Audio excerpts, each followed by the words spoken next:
On today's video, we're going to discuss the life and times of Davy Crockett. No, not this Davy Crockett. This Davy Crockett. And depending upon the historical record that you believe, he's either the grandson or the nephew of the more famous of the Crockett's. But one thing is for sure, he was vastly different than his relative, and he's probably somebody you never knew about till today. Let's get into it. Some 17 years removed from the death of Davy Crockett at the Battle of the Alamo, young David Crockett was born in 1853 somewhere in Tennessee, we're not actually sure where, to Andrew and Mary Crockett, although he would not spend much of his life in Tennessee after his father Andrew took a job in central Texas being a toll bridge operator near the Brazos River. And just like their ancestor Davy Crockett had said that Texas was the most beautiful place that he had ever seen, for Andrew and their family, it had become that oasis they had been seeking. And then their son David, well, he reached his teenage years. And by 17, his hard drinking ways had led him to New Mexico.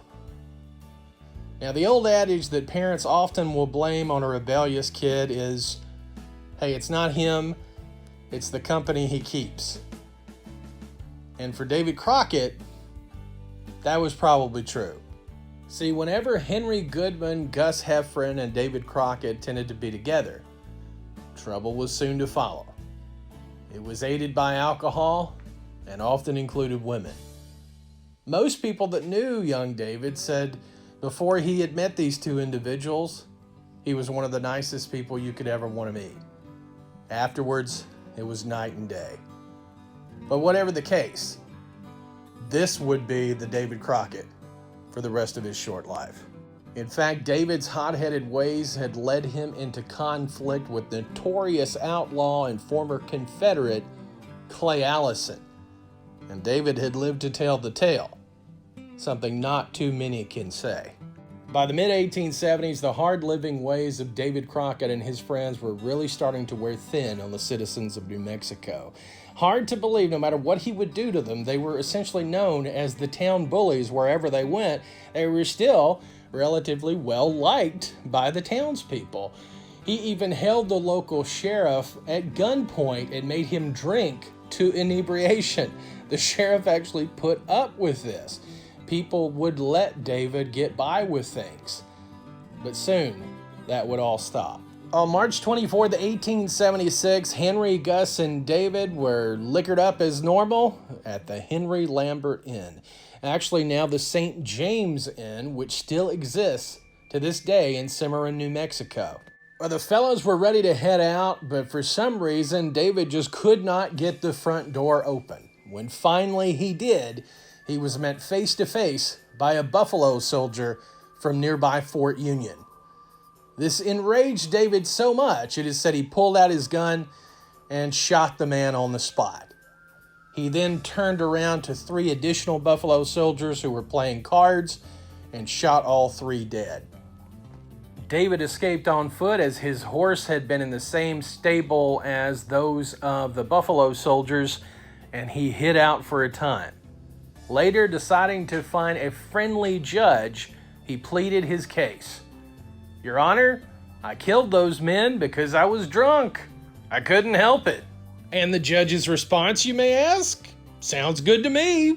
$50 fine, case closed. Or $1,204 in today's money. But he literally murdered 3 men and got away with a fine. And what was the fine, you may ask? Well, that was for carrying a gun illegally in town. Now, David Crockett and his pals felt invincible. They were above the law. They could seemingly do anything they wanted to do without consequence. And for the next 6 months, they went about doing just that. They used the town of Cimarron as target practice. Anything they wanted to, they would do.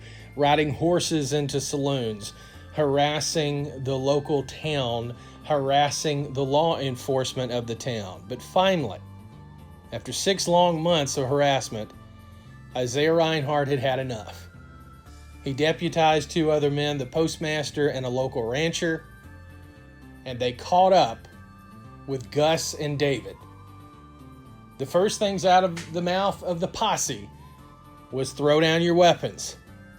David Crockett, still feeling invincible, dared them to shoot him, and they did. David Crockett died in the saddle. Gus Heffron survived his wounds and later would escape from prison, never to be seen again.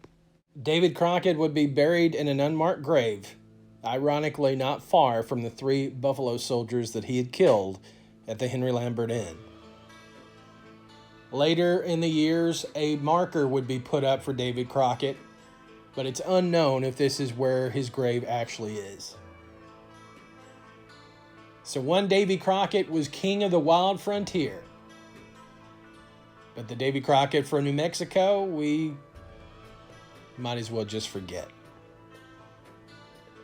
Thanks for listening, everybody, and have a great day.